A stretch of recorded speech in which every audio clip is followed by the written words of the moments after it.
Hello, I'm Vanessa Liu, the president of the Harvard Alumni Association, coming to you from New York City. I'm very excited for today's program and to introduce to you all the newly appointed Vice Provost for Climate and Sustainability, Jim Stock, who will be helming our discussion today.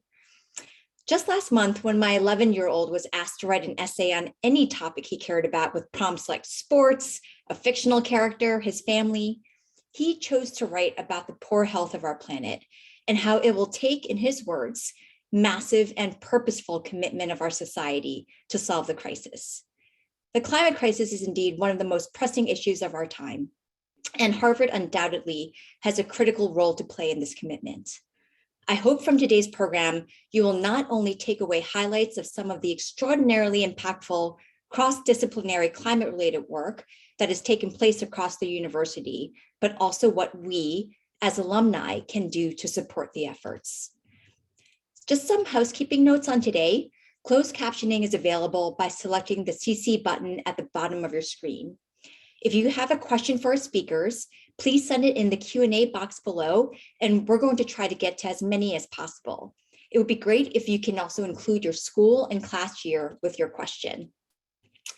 But now to Vice Provost Jim Stock. He has been deeply committed to developing solutions to climate change.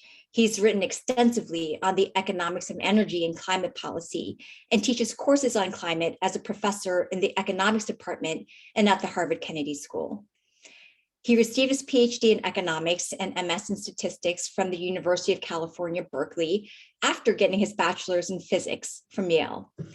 He was a member of President Obama's Council of Economic Advisors in 2013-14, where he had the climate and energy portfolio.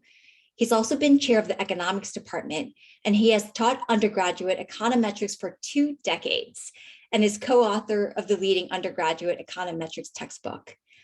He was appointed as Harvard's first vice provost for climate and sustainability in September. And when I was reading about his appointment, what really struck me was how many cited his unique collaborative approach, which will be instrumental in harnessing the best of Harvard to drive towards solutions.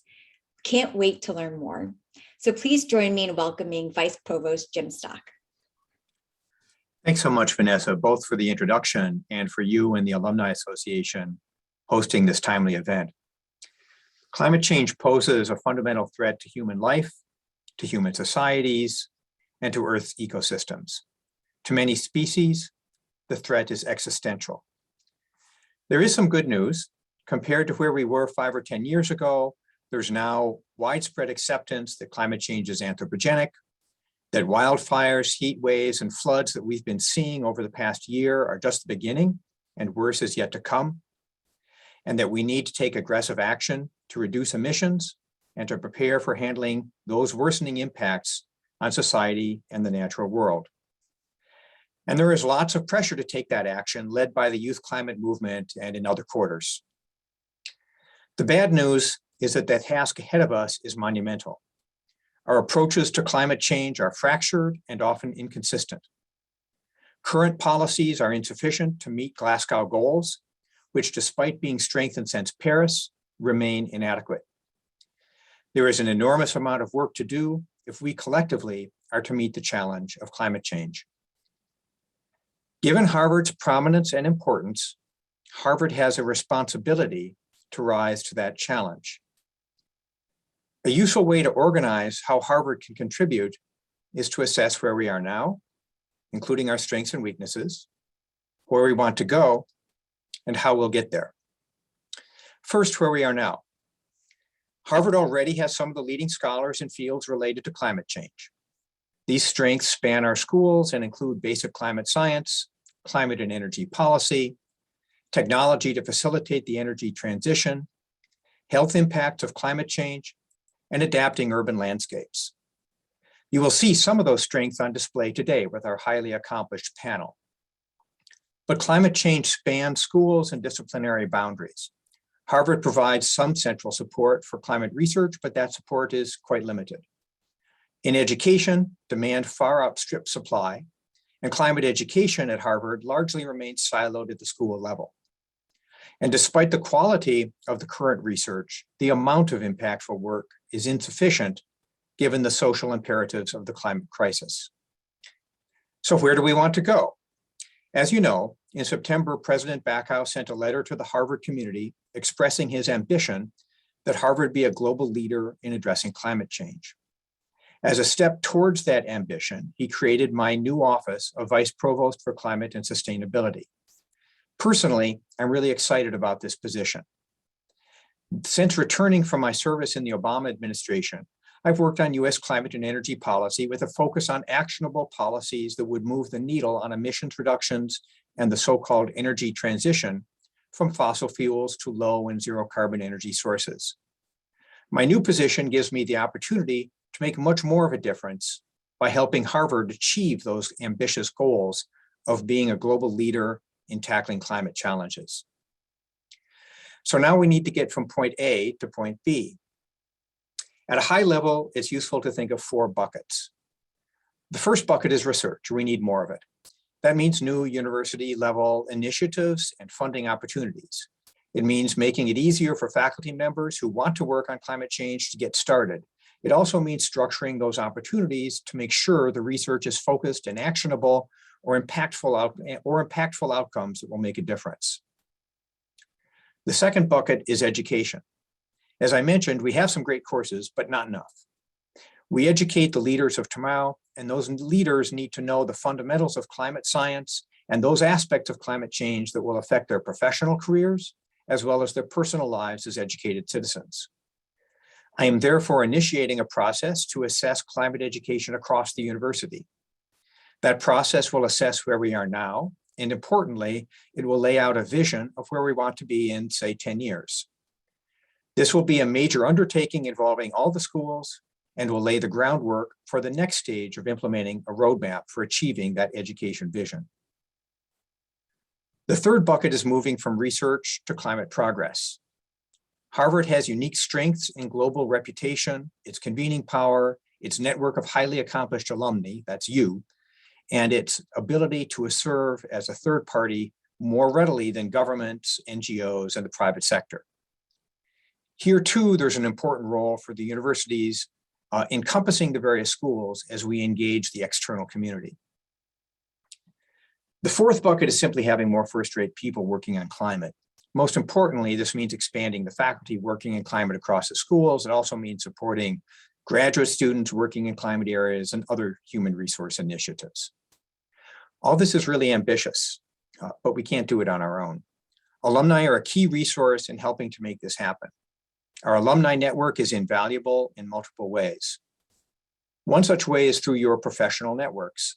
As we ramp up our university level activities in climate, in particular external stakeholder engagement, having that network will be very helpful. Another such way is through philanthropy.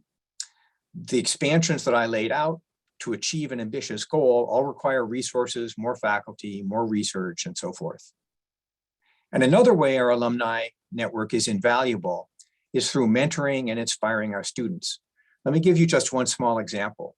I teach a freshman seminar on US climate policy and energy policy, and each year we have 4 or so visitors. This year, one of our visitors was a graduate of Harvard College in 2011, who is now a principal at a green tech venture capital firm. It was really inspiring to see her combine hard-headed VC assessment of potential investments with a true passion for facilitating the energy transition and for doing her part to develop the path to a low carbon future. After her talk, one of the students said, "Wow, I just want to be like her." So alumni have an important role to play as mentors, opportunities for internships, and generally providing our passionate students opportunities to engage professionally with the many ramifications of climate change. I've had the pleasure of meeting with several groups of alumni so far, and I look forward to more such meetings over the coming semester. Let me now turn to our panel. I'm going to give only brief introductions. For more details on their work, for their bios, and for all their external professional affiliations, please see their websites. Francesca Dominici is the Clarence James Gamble Professor of Biostatistics, Population and Data Science at the Chan School of Public Health. She is co-director of the Harvard Data Sciences Initiative.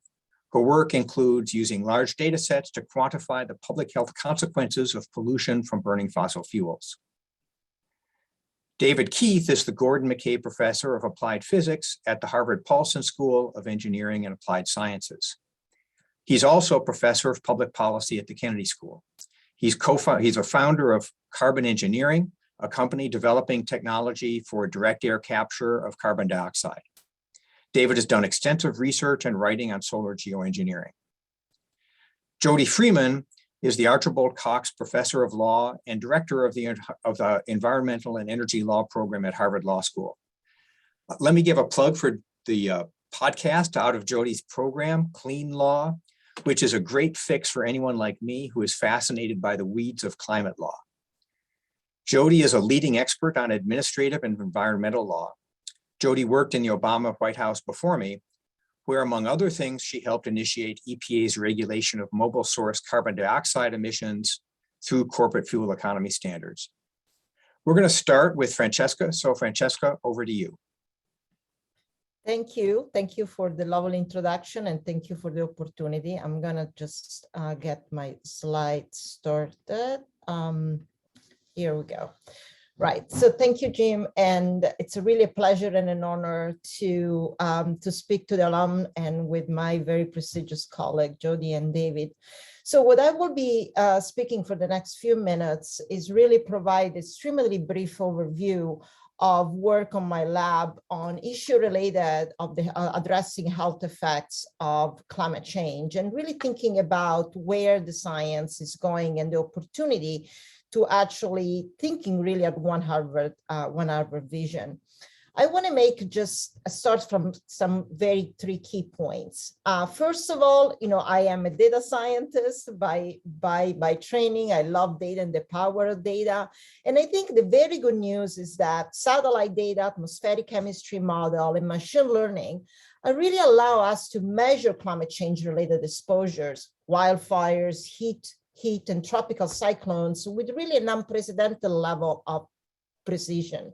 Also, artificial intelligence and methods for causal inference. So these are methodology that allow us to assess causality from analysis of large observational data, allow us to estimate the health impacts from climate change related exposures. And really what is important is to identify the most vulnerable. Finally, I think that we cannot ever now have a conversation without thinking about the still present pandemic. There is now an emerging evidence of a link between air pollution, wildfires, and COVID-19 that provide an additional sense of urgency.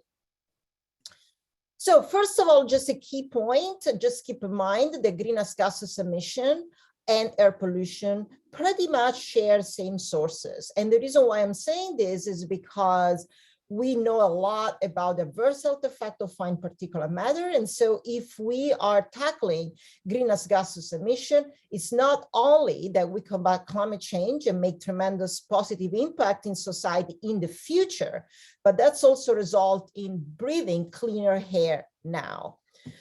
We have a success story of the Clean Air Act, and that's I consider a success story in terms of how data and data science and evidence have led to policy changes and have led to cleaner air.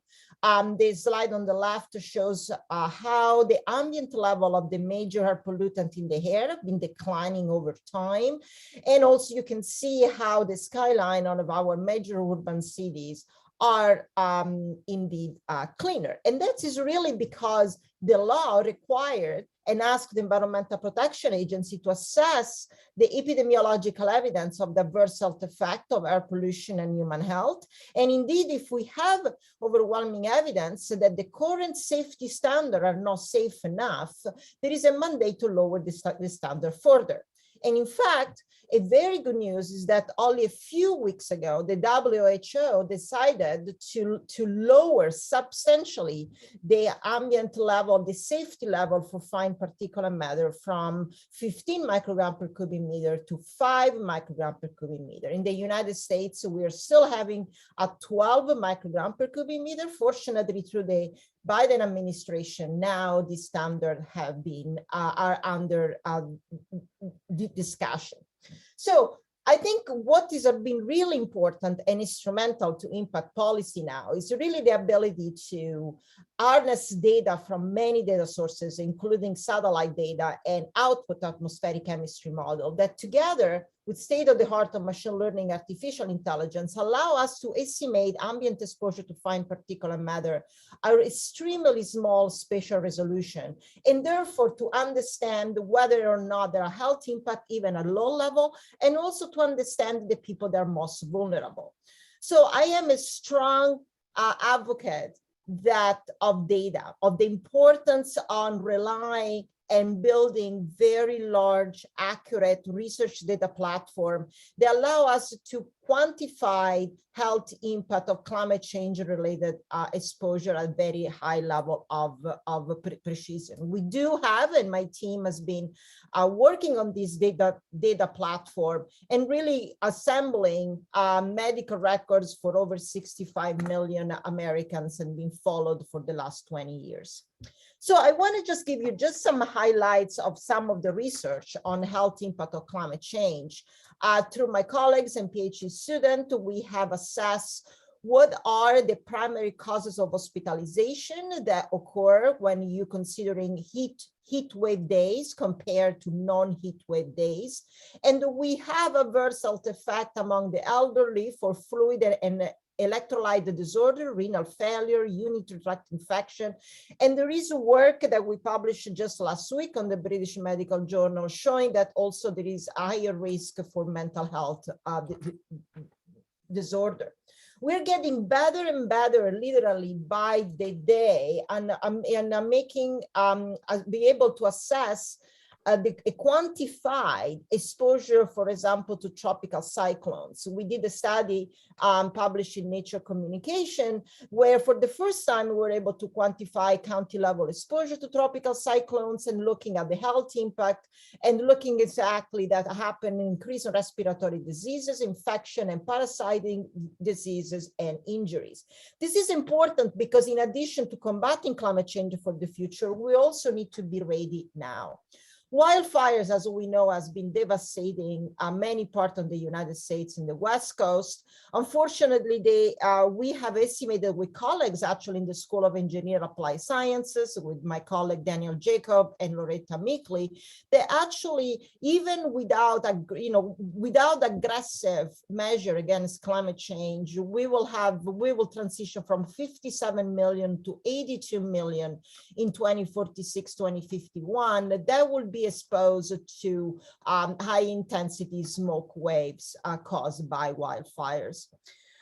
We know that last summer, the western part of the United States had two really very, two dramatic situations, both the wildfires and the coronavirus epidemics. What we tried to do and created actually is publicly available dashboard, we actually found that exposure, short-term exposure to fine particulate matter from wildfires exacerbate substantially the number of cases and number of deaths of the coronavirus. So here we show California, for example, you can click in one of the county, that is Fresno, California. You see on top that this is the number of PM2.5 level, and you see how PM2.5 levels spike during the wildfires. We did a counterfactual analysis to see how much more PM2.5 we are breathing during the wildfire days. And then we also looked at the trajectory of the daily number of COVID-19 cases. And what we found, for example, only for the county of Fresno, California, you can click on every county here and see what the results are. But basically that we have 1,600 more COVID-19 cases that were attributable to the exposure of PM2.5 from wildfires. In other words, we would have prevented 1,600 cases if we still had PM2.5, but we didn't have wildfires. Very importantly, we came up with the first study showing for the first time in the link between exposure to fine particulate matter and COVID-19 deaths. And that has been really an important findings because this is now considered in the new Biden administration and the EPA as new important evidence to quantify and potentially lower the national ambient air quality standard. This was a really important study, and I just want to point it out that for what we found through this international collaboration, that among the basically among the total number of COVID-19 deaths in the different parts of the world, 13% of these COVID-19 deaths were attributable to fossil fuel related emission in Europe. We have a 15% in East Asia and 14% in North America. So bottom line, the steps needed to mitigate climate change in the future are substantially the same as those needed to reduce the burden of death and disability due to air pollution in the present. So cut back on burning fossil fuels and biomass. In the meantime, artificial intelligence and data science really allow us to measure exposure and pinpoint susceptibility and vulnerability. And methods for causal inference, from which Harvard has plenty of expertise, allow us to better disentangle causes from confounders, especially in the context of natural disaster. So from a data science perspective, it's really important to really continue to develop new research data platform. Data is really important for making policy decisions, and especially our ability to link spatial temporal data on meteorology, climate, air pollution, and many other measures. And so also allow us to understand the distribution of effect on disadvantaged portion of the population. Thank you very much.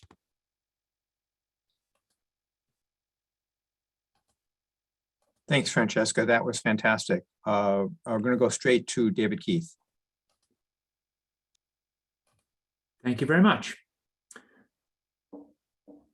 So this is one of the simplest schematics of the global humanities climate challenge.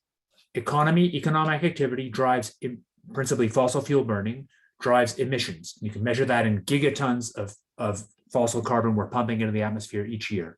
Emissions drive concentrations. That's the amount of carbon in the atmosphere that's built up from all industrial history, now over 400 ppm.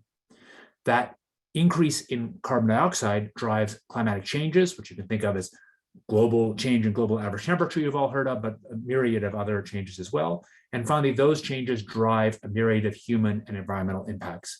And I'm going to refer specifically to the impacts of heat. So that's a simple schematic. Now we can talk about how we address the problem. The first and by far most important way to address the problem is by decarbonization. And I can say that's not the focus of this talk, but it is just so exciting to see the level of action, the level of new technology, principally very cheap solar, and the level of excitement at Harvard in decarbonization.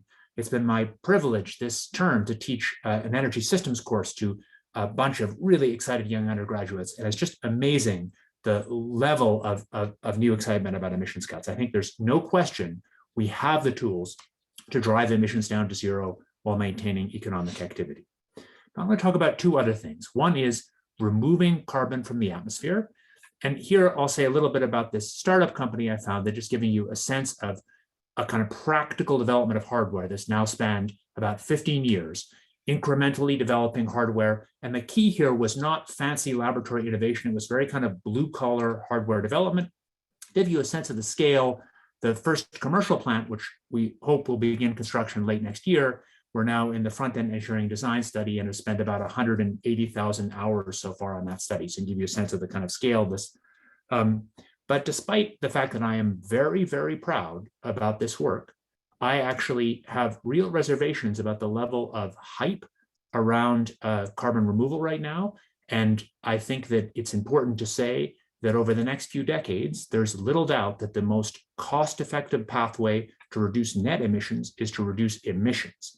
And at least from my perspective, as I'll show later, I think carbon removal is mostly something that makes sense after we brought emissions down quite a lot of the way towards zero. I want to talk about something more controversial, and I think perhaps near in the future. That is solar geoengineering, a set of ideas by which humanity might deliberately alter the energy balance of the Earth in ways that could reduce overall climate change. But this technology, or this set of technologies itself, introduces a whole host of new risks. Here's a summary of those risks from a paper I published in Science last month. And this is just a high-level taxonomy of all the concerns about solar geoengineering. And presumably some of you have heard about this before, and I would expect have concerns, and hopefully you can find those concerns on this map. There's no question there is a wide set of reasons to be deeply concerned about the potential direct physical risks and political risks of these technologies. On the other hand, it's my view there's also reason to take them very seriously as ways that could, in addition to emissions cuts, significantly reduce human and environmental risks this century. So in the next 2 slides, I'll provide some specific reasons, 2 good examples, why I personally think it's worth learning more about these technologies. At this point, my view is that nobody can say with confidence that it ever makes sense to implement solar geoengineering. What we can say is there's enough evidence that it might be very useful, that it's worth having a really serious research program both on the technologies themselves, a research program on their impacts, and on the hard questions of governance they raise. These are questions of public perception, of public policy, and of law. And I'm proud to say we started a small but real Harvard-wide program that now spans many of the Harvard faculty, looking at this topic from a variety of perspectives. So now I'll give you one really technical slide. So these are results from a collaboration that I engaged in a couple of years ago with a climate modeling group at Geophysical Fluid Dynamics Lab. This is the oldest climate modeling lab. It's the one where Suki Manabe, who I was lucky enough to spend some time with long ago, won the Nobel Prize for his work on development of climate models this year. And they have, every model is good in some way, but they have a model that was particularly high resolution and really in an amazing way is able to simulate tropical cyclones without kind of hand coding. So we collaborated with them. They never worked on solar geoengineering before. We used this model that is in some ways really terrific for hurricanes, and collaborated also with Carrie Emanuel, a colleague at MIT, who's one of the world leaders on hurricanes. And what we wanted to ask was how unequal the effects of solar geoengineering would be. There's no question it will reduce global temperatures, but temperature just one impact. In fact, average temperature is probably not as important as extreme temperatures. So here's how we did it. We focused on 4 variables that are most important in driving human climate hazards and therefore impacts. Average temperature, extreme temperature, so the hottest hour during a year, change in precipitation minus evaporation, that's basically the amount of available water that drives ecosystems, drives agriculture, and so on. And then extreme precipitation, that's the most precip over 5 days, which drives a lot of the storm and flood damage. So we divided the world up into regions that were standard. We didn't want to cherry pick that the IPCC had already used. And then the way we do the statistics is for each region and for each of those variables, we look to see whether doing some solar geoengineering has tended to drive that variable back towards pre-industrial, which we call moderated, which in general people would say is better, or moved it away from pre-industrial, that is exacerbated. And then we code them about whether it's statistically significant or not. So the result here looks in some ways too good to be true. And I'm still kind of embarrassed showing this figure, but I think it's interesting that we didn't set up the model. A lot of people think we're maybe biased in favor of this. This was set up by the folks at GFDL who are really spectacular. And none of the symbols are red. So that means for no variable in no region was there statistically significant exacerbation of climate risks. That's really stunning because many people, including me, had written a lot 10 years or 15 years ago that the big problem with solar geoengineering was inequality, that it might reduce overall temperatures, but would inevitably make some regions worse off. I think that's probably still true, but the climate modeling evidence makes you take it much more serious than I would have before. It really shows that it might be possible to limit many of the climate risks we care about really for most of the world. And I want to talk a little bit about temperatures. I mentioned at the beginning, it's increasing evidence from a whole host of econometric studies that temperature is one of the biggest overall drivers of human impacts. It reduces intellectual productivity, it reduces people's ability to physically work, and reduces economic growth. There's a whole series of these studies, but to cite one of them, an extra degree Fahrenheit, for example, in a year reduces economic growth in India by sort of 17%, whereas it increases it in Sweden by 22%. And that's one of the central reasons, that combined with the fact that poor people are concentrated in hot regions, is one of the central reasons why climate change tends to increase inequality. You can see just a sense in this lower left figure of how big an effect this could be. This is the change in GDP per capita forecast under a very kind of high-end, maybe silly climate scenario, but it's really shocking declines, even absolute declines in economy in some of the poorest parts of the world over the century compared to a world without climate change. So solar geoengineering, the one thing we're really sure it does is reduce temperatures, especially peak temperatures. And in this quite amazing study, the only study that's looked at the effect of solar geoengineering inequality, the finding was that it would dramatically reduce inter-country income inequality. There's now some other studies that back that up in interesting ways. And to me, there's a reason to take it seriously. That's one of the key reasons. So now let me talk a little bit about how these different climate instruments might fit together over time. So emissions cuts, carbon removal, solar geoengineering, and I won't talk so much about adaptation, which is actually vitally important because it is less global. It fundamentally takes place at a local level. So first thing to say is, if you just did fossil fuels forever, climate risks grow without bound. I assume you all know that, but it's important to say it. If we eliminate fossil fuels, however, many people forget that. If we eliminate fossil fuels, we do not eliminate the climate problem. We just stop it getting worse. Climate change is proportional to cumulative emissions over the industrial era. That means that even on that glorious day where there's global celebrations and global net emissions finally get to zero and we've seemingly beaten the problem, we haven't actually made the problem any better. It's very different from air pollution. The day that we'd stop all air pollution, a week or so later, the air's clean because that's the lifetime. Not true for climate. Climate is basically a one-way valve. The only way to actually make the world cooler, the only way in a global sense to make risks in the far future lower than today is either carbon removal or solar geoengineering. So there's no question that carbon removal could, in the very long term, reduce risks.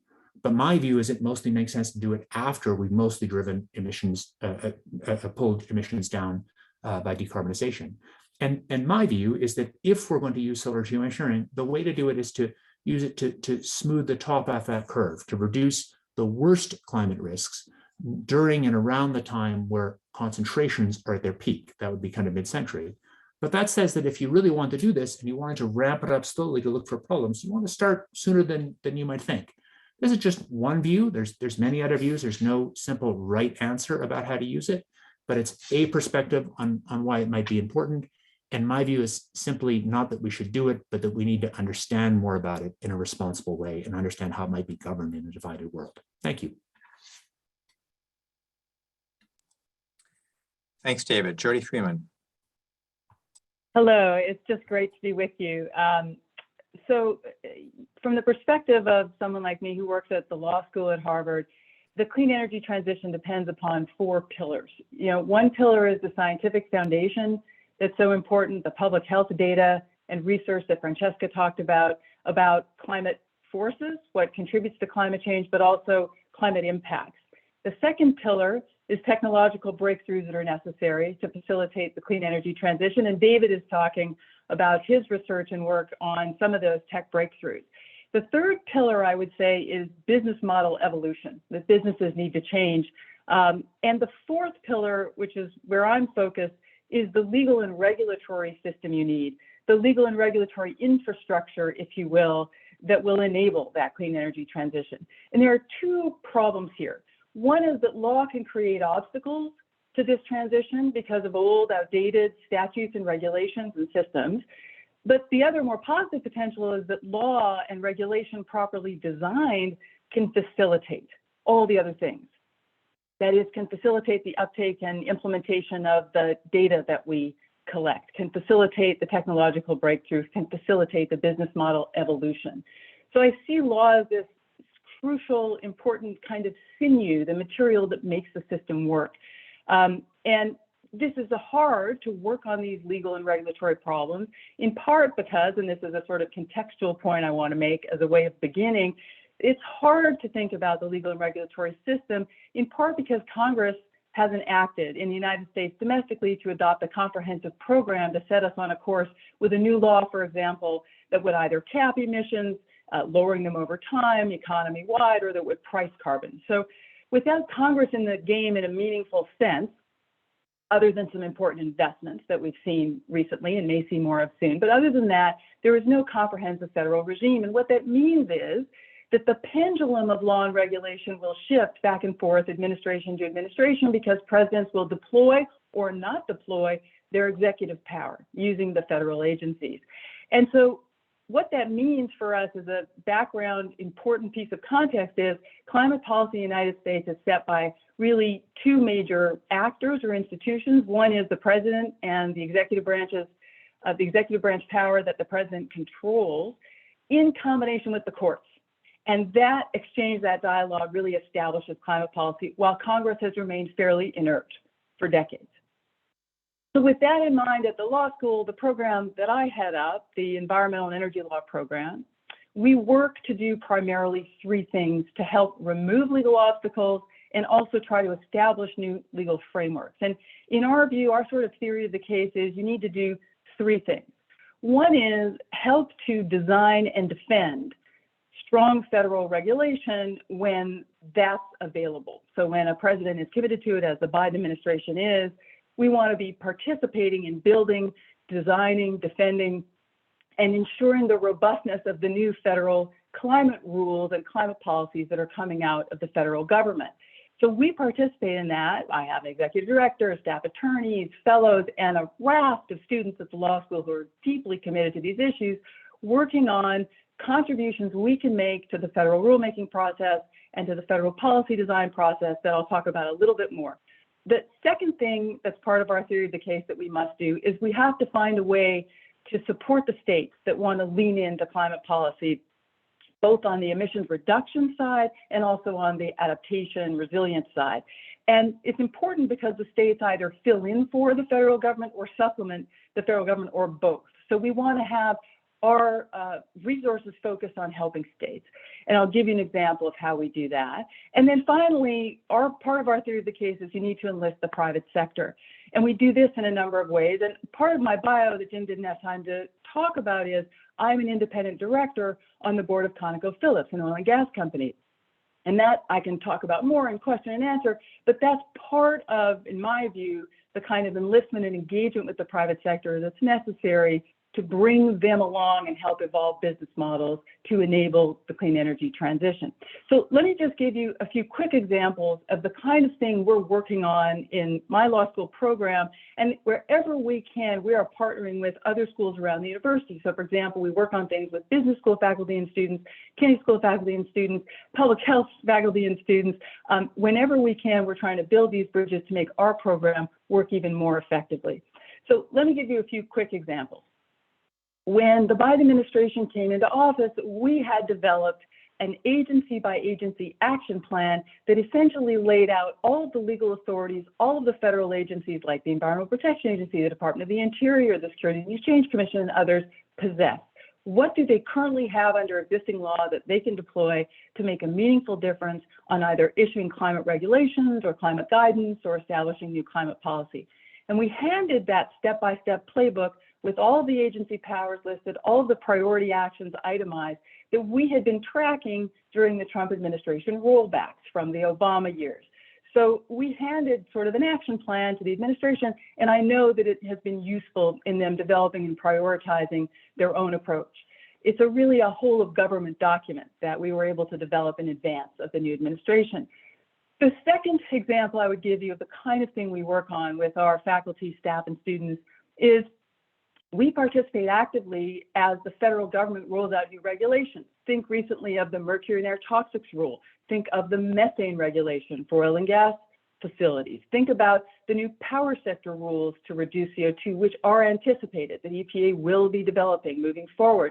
And in each of those rulemakings, you need help, we think, ensuring that you build a sufficient record that the agency can then rely on when it goes into court in inevitable litigation challenging those rules. And we help do that in a number of ways. We help fortify the record on the mercury air toxics rule by really consulting with public health experts like Francesca to help ensure the best data, the most updated scientific evidence and studies are part of that rulemaking record. And we work to translate the science and the data into law, to make it effective as part of a legal narrative about what the agency is doing. Likewise, with the new methane rule, that it really is a very significant climate rule that the EPA has just proposed, we spend time working with tech experts, so people who manufacture drones or sensors or other technology that can help detect and monitor methane leaks, And we help them because they want to support these rules. They think they've got something to sell that will enable industry to better monitor methane. And we help translate what they might want to say into the rulemaking record so it's useful to the regulatory agency and becomes part of a defensive strategy if these rules get litigated. And likewise, I can tell you the same story in anticipation of power sector standards that the EPA will be working on. We're also participating by putting together an amicus brief right now because there's a case pending. The Supreme Court is going to review the authority that EPA has to actually set those power sector standards in a complicated piece of litigation that is a hangover from the Trump litigation. And we're putting together and working with the power sector companies that want to see robust rules. We're putting together an amicus brief that explains to the court how the power sector works, how the grid works, the tools they already have at their disposal to cut emissions, the management techniques they already have, so that we can be part of building a story from the industry's perspective about what they are actually able to do and why EPA's authority is completely in the realm of possibility. So those are some examples, and I'll just name two others. The other thing our program is working on at the moment, and it's a good illustration of our help to support the states, is a roadmap for forward-leaning states that want to do something about clean fuels. They want to establish a clean fuels policy. Well, there are real legal pitfalls when you do that. You know, there are some constitutional limits on what states can do in designing their own policies if they have an impact on other states, on interstate commerce. So part of our function is to explain, okay, here are the authorities you possess, here's how you might design your program in a way that will be effective at cutting emissions, effective at promoting cleaner fuels, but will not run afoul of the United States Constitution and won't get you into trouble in the courts. And that's sort of the deployment of our expertise, our resources that we can use to help embolden and fortify state action. The other thing I will just mention is as companies and institutions make net zero commitments, we're anticipating a lot of legal questions. Are they real commitments? How do they expect to accomplish those commitments? What are the legal obstacles to accomplishing them? And we think we can play a big role in helping sort that out and improve the thinking because we're at a very early stage of this collection of net zero pledges. The last thing I'll mention has to do with David and David's work, because it's what I have to say about the legal infrastructure is absolutely necessary to pair with the kind of things that David is working so hard on and has been for so long. And that is the new legal and regulatory frameworks you need to facilitate the new technology approaches that you might envision. I'll give you just one example. We talk a lot about carbon capture and sequestration. We demonstrated carbon capture and sequestration. It's still very expensive to deploy at scale, but we do not have a legal system capable of supporting large-scale carbon capture and sequestration. We don't have liability rules. We haven't sorted out the property rights around who owns the pore space. Likewise, David, for a long time, has been arguing that he needs a governance system for solar geoengineering. We need a legal and regulatory system to support these innovations that we don't currently have. And my program is interested in working on those things, again, partnering with people like David, with Francesca, all across the university. So those are some illustrations of what we're working so hard on at the law school that I think make a real difference to the clean energy transition. And, you know, with alums like you who know about this, I hope we're appealing to your interest in seeing Harvard be really active. My feeling is our students, our staff, our faculty are absolutely committed on these issues. And it's my own priority to make this program at the law school a kind of legacy, a program, a jewel in the crown of the university. Thank you. Thanks, Jody. That's great. So we have some time for some questions. There's a lot of questions in the chat stream, and I'm going to pull out a few of them, and we obviously aren't going to have time to get to everybody. Let me collect one that is sort of very immediate action focused and US focused, but I think it's really interesting. There's a pair of questions. One from Ted Grozier, class of '99. I'd like to hear the panel's opinion on an outlook for carbon dividends and the role of other carbon fees, particularly through in the United States. Related question from Mark Rausch, Law School 75. Is electrify everything still the right path, since we don't have a national clean energy standard or a national policy to decarbonize the power sector? And then Jody, oh, I'm sorry, I'm gonna ask one that only, oh, this is so weedy, but Jody, if you want to grab it from Alan Loeb, would you like to ask Jody whether there's a potential to do carbon capture tax through Clean Air Act Title V permit fees? So I don't know, maybe this is somebody who wants to listen to Clean Law podcast. You can do a podcast on that. Okay, so I'm just going to open that to the panel, but let me, you know what, I'm going to actually I have an opinion on one of these that I want to argue quite strongly, but I will do that after everybody else. So there's a variety of current policy type questions to opine on or not, as you choose. And then we can move on. Just jump in. Well, I'll seize electrification if nobody else will. You know, we often say we don't want to pick winners and losers. We don't do industrial policy. I think, Jim, you know more of that from an economist perspective. What I will say is what I see. I work, I'm on the advisory council for EPRI, which is an advisory group to the major utilities, both domestically and internationally. And I'm seeing the way that utilities are now anticipating electrifying the vehicle fleet and getting ready for electrification. And I mean, this strikes me as all to the good, at least for light duty vehicles. I don't think electrification is the answer for all of transportation for pragmatic reasons. We're probably going to see a diversity of approaches, natural gas for some vehicles for a temporary period. We certainly may ultimately see hydrogen. I think all of these things are in the mix, but I do think electrifying the passenger fleet, the light duty vehicle fleet, is certainly a good and plausible step. Congress has just spent a bunch of money on EV infrastructure. The major auto companies, I wrote an op-ed on this in the New York Times, if somebody can dig it up and feature it in the chat, talking about what a sea change it is to see the major auto companies commit to a transition to electrification themselves. They've created only aspirations, they're only pledges, but it is something, and they're putting billions and billions of dollars into it. So I'm very optimistic. I'm not sure exactly when we will get there, but I think the direction is quite clear, but it has to be on a foundation of federal fuel efficiency standards. That is crucial to drive it, and you'll see that coming from the Biden administration. They proposed a rule to head us in that direction. Maybe I'll come in on picking up on the question about carbon tariffs. I want to say that too often I think we have this conversation about carbon pricing in different forms, you know, whether it should be a straight taxation or various incentive measures. And I think that really misses a crucial third category, which is even if by some combination of those two, we roughly get the prices right, which I'd say we haven't done, but we're in the direction of doing, there's no way we will build the scale of hardware we need to build quickly enough to meet the decarbonization goals without real changes in the way we allow infrastructure to get built. And that requires legal and institutional changes at quite a sweeping scale. To give you a sense of this, if you actually were serious about, say, decarbonizing the US electric grid in the next 15 years, you're not going to deal with seasonal storage by batteries.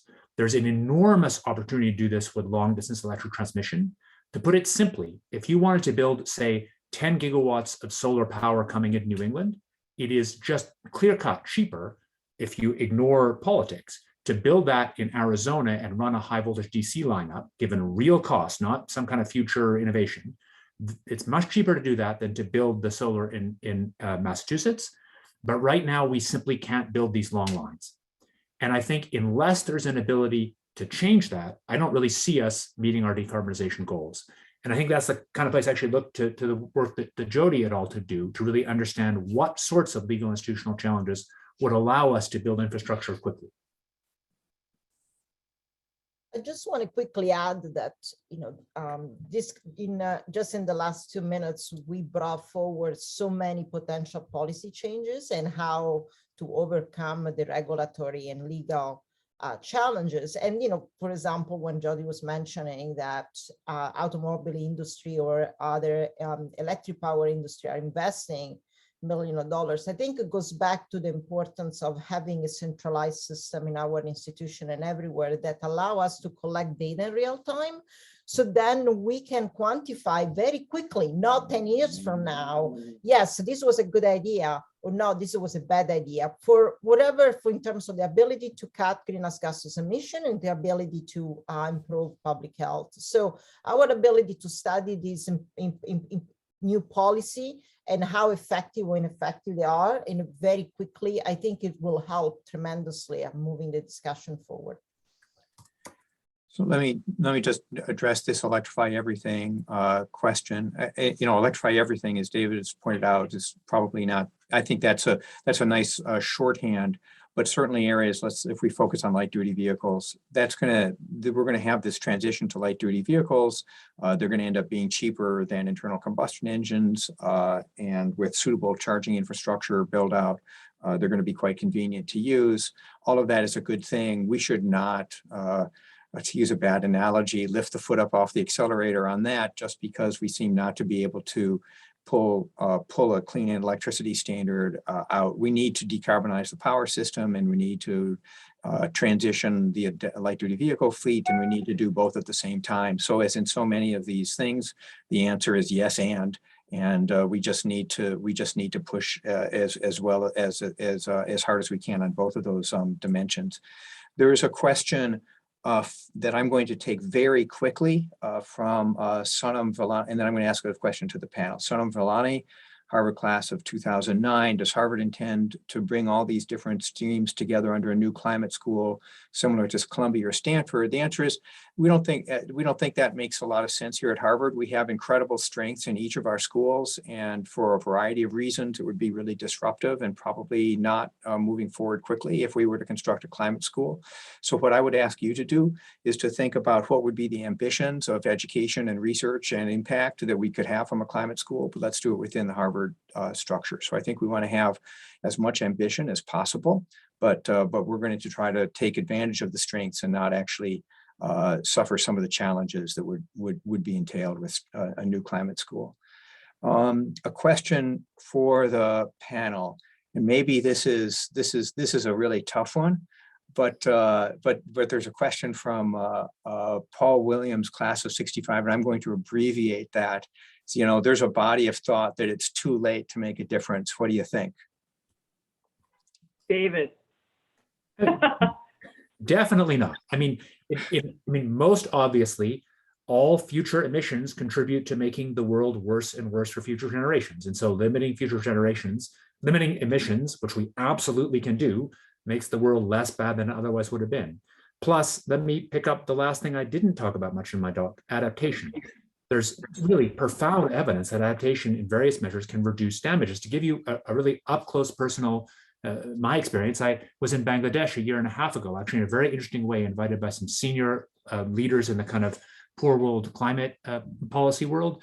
I was invited to talk about solar geoengineering, but I also spent a bunch of time in the really poor Delta regions. And one thing I learned was just how profoundly changes in warning systems have changed cyclone fatalities. So that cyclone in, I forget the date, but around 71, that by some measure was the very worst worst natural disaster of all time. So it killed about 500,000 people. There was another cyclone in about 2009, but I forget the exact date, that was actually stronger, but it killed only, it's still horrific, but it killed less than 1,000 people, a few hundred people. And that was because of cell phone based warnings and clarity about people going up to slightly higher ground in low buildings. And you can see these sorts of things happening everywhere for heat as well. These adaptation measures are profoundly important. Can I jump in, Jim, just say something quick about this? In law, people often talk about small share problems. If it's too small a share, you're not responsible for it. Or if it's too small a share, you don't have standing to sue over it. If it's too small a share, you can't remedy it, so you can't get a legal remedy.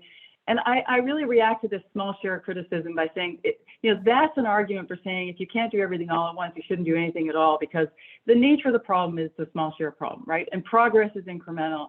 And I'm a believer, even though the scale and scope of the challenge is so enormous, that we need to continue to make incremental progress. It's hard and it's arduous, but that's what we have to do. And one thing the university can do, which I am a big fan of, is actually all of these things at the same time. I mean, I've spent time in government. The entire experience is like drinking from a fire hydrant. You do not have time to think about the basic research, the cutting edge research that Francesca is producing. You do not have time to think about the leading kinds of technologies that David is experimenting with. And you do not have time to think about a much superior legal and regulatory system. And when we can do that at Harvard, we add tremendous value to the policy and political process. Francesca, anything? No, it was Okay.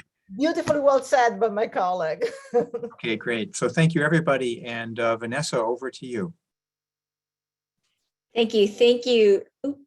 Thank you so much, Jim, Jody, David, Francesca. That was just so, I was taking so many notes. I know many in the audience were just scratching the surface in terms of all of the incredible work that is being done at the university.